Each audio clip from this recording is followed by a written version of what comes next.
teraz idem k téme obrazovky a tablety. To je taká veľmi aktuálna téma. A aký je váš názor presne s tabletmi, mobilmi, že dávať ich dieťaťu napríklad, aby sa najedlo, nech sa zabaví, dávať ich na chvíľu, alebo to vylúčiť úplne? Za mňa je veľmi dôležité to, aby sa tým nespríjemňovali nejaké momenty, ktoré majú byť o niečom inom. Hej, keď jeme, máme sa sústrediť na to, že jeme.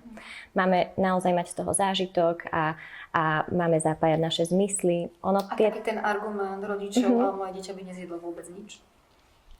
Ja si myslím, že by to možno chvíľku trvalo, keď je zvyknuté už na to, že má ten tablet pri jedení, ale ak by to pravidlo bolo konzistentné, tak by sa v nejakom bode to dieťa nechce zostať hladné. Deti nezomierajú od hladu takto, len preto, že sa rozhodnú nejesť.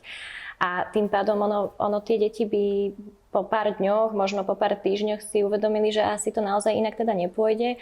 A to jedlo si môžu užívať. Dá sa to urobiť aj iným spôsobom a dá sa motivovať to dieťa na to, aby z toho bol úplne iný typ programu a teda nie, že pozerám rozprávku a pritom sa teda trošku najem, ale urobiť si z toho zážitok, že ideme spolu jesť, môžeme jesť rukami, zapájať všetky zmysly.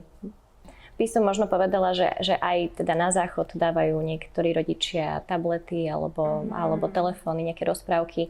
To je tiež aktivita, pri ktorej by sme sa mali sústrediť na to, čo robíme.